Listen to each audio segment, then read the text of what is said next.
Do you want to know if you can use certain cheats on your main account without ever receiving a ban, or perhaps you want to know how to avoid getting Overwatch bans? In this video I will go over everything you need to know when it comes to bans in CS2 and how to avoid them. Now these are my personal tips with over 5 years experience in the cheating scene. And an important note is that this video is more targeted at beginners, but of course everyone is able to watch and enjoy the video. This video is sponsored by SteamHourBoost.com. If you guys are looking to increase your CS2 Steam hours for free, then check them out. They will be boosting your hours 24/7. Your PC do not have to be on, your Steam account do not have to be logged in or anything like that. It is a very smooth and free process. Now, the cheat that you choose will play a huge factor on whether you ever receive a ban or not.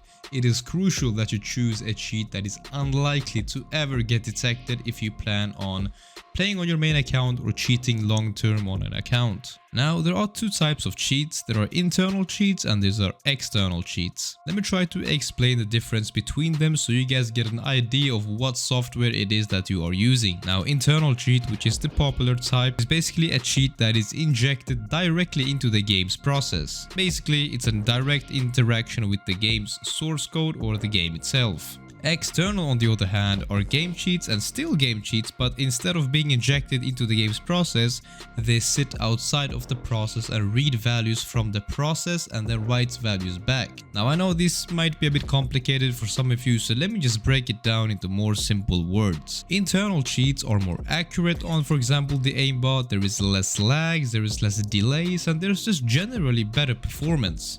However, they are also significantly less safe to use and usually has a higher chance of getting detected. The majority of cheats in CS2 are internal cheats because they just provide more joy. Now, do not get me wrong here, external cheats can also be very accurate, but they will never really be on the same level as an internal cheat. External cheats are usually less accurate, there are slightly more lags, some slightly more FPS lags, and they're just generally less fun to play with if you compare it to an internal cheat. But they have a huge advantage, and that's that the majority of the time they are significantly more safe to use on your main accounts, or just basically generally speaking on your accounts. The majority of external cheats have never received a ban wave or a vac ban or whatever you want to call them, which makes them undetected since the start. So basically, if you use an internal cheat, it will be more fun, it will be more accurate, there will be less FPS lag, it will be better performance generally speaking. However, you are probably gonna get banned one way or the other eventually. Do not get me wrong, it might take a month, it might take a day, it might take a year, who knows, but eventually there usually comes some sort of a detection. External cheats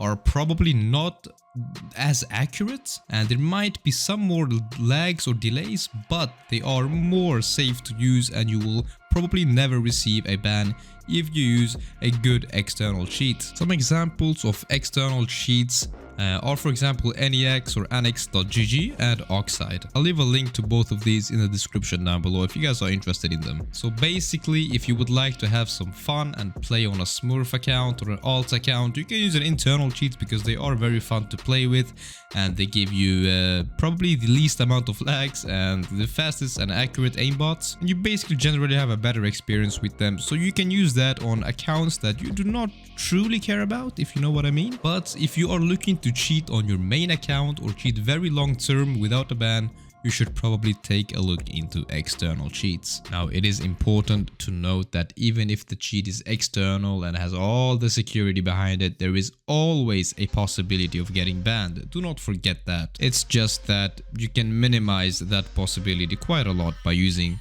the proper software. Now, to avoid getting an Overwatch ban, you need to make sure your playstyle and your cheat config is properly configured. The biggest mistake new cheaters make is that they are constantly using wall hacks.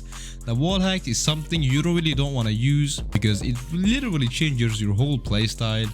It's very suspicious and everything is just bad when you know everyone's position on the map. It usually leads to you skipping corners, you're not checking obvious spots or pre-firing, or generally having bad crosshair placement. That's why I never really recommend using wall hacks if you want to avoid getting reports, because when people spectate you and you have walls enabled, it's usually pretty easy to tell because you just have a special playstyle when you know everyone's position. So it is important to use a visible only ESP, meaning you cannot really see them through the wall, but you can combine this with a radar hack. A radar hack basically gives you positions of everyone's positions, but on a little map instead of showing you their exact character. So visible only ESP with a radar hack looks something like this. Alright, so this is a good example. As you can see, I cannot see anyone through the walls, but as soon as I see them, that's when the ESP pops up, and when I don't see them, that's when it goes back off. So that is a really good feature, because then you do not know exactly where he is, but you have an idea. And on the minimap on the top left corner, you can see where he is all the time.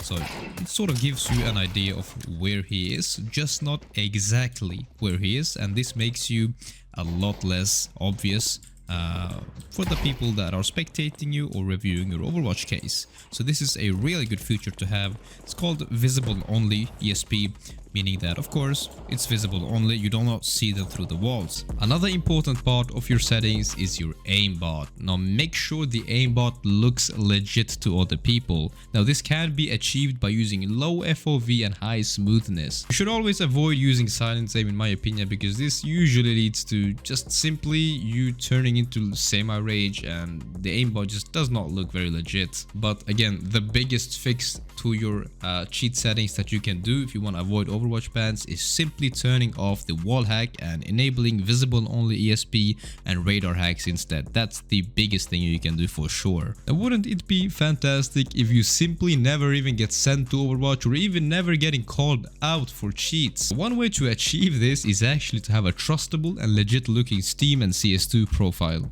It could be your Steam level, your Steam or CS2 amount of hours, your Steam profile, the amount of medals you have. It could be that you have an expensive inventory or just generally some type of skins at least. Many people have knives and skins in their inventory, which will reduce your report significantly, because who would cheat with a knife?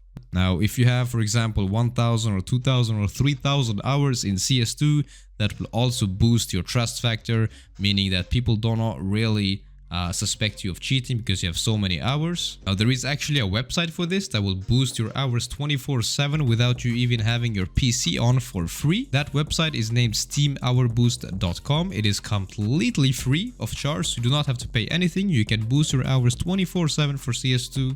It is completely legit. I've made a video on it, so I'm going to link that video in the description down below, and I'm also going to link the site if you guys are interested in that. That's a great way to boost your trust factor, because having 2000, 3000 hours is of course a very good thing. So yeah, you're way more likely to get reported if you have a fresh account without a profile picture, or with just 100 hours or something like that. But if you have a proper Steam account with multiple badges with perhaps 1000 hours and medals and skins, you will not be getting reported anytime soon. Now, if you do not have such an account that has medals and badges, perhaps you're a beginner, just remember that you can always buy a CS2 account, and those CS2 accounts usually have medals and badges. You can check them out on different Smurf sites for CS2. Just type CS2 Smurf accounts on Google and there are multiple sites. So that's a very good thing that you can have, is basically a very good profile with some good hours and skins. Now, to conclude everything I've said in this video, here are my best tips to avoid getting banned. I would say select an external cheat, a known cheat such as anix.gg or Oxide, or whichever one you prefer. Chances of getting detected with an external cheat that has a driver and everything is probably way lower than on internal cheats. And my second tip would be to simply turn off wall hacks. Just use visible only ESP and use a radar hack instead, because your whole playstyle changes in a bad way when you have wall hacks enabled. It is very hard to hide your wall hacks, because it changes everything. It really does change everything. Now, the third thing you can do is have a good looking Steam profile account that has medals, that has badges and skins on it, because that will not raise any suspicions. And you can also use a Steam hour booster to boost your hours in CS2, making it look very legit. There are free ones out there. I've left a link to it in the description down below. It is completely free, so boost your hours. You have nothing to lose. You cannot get banned, so do it, please. But that was pretty much it, guys. That was pretty much for the video. I hope you guys did enjoy it. I hope you guys learned something new. If you guys did, drop a like, subscribe to the channel, comment something nice below. If you have any other video ideas for me to make, let me know and I will do them. Anyway guys, my name is Rux and I'm out. Peace.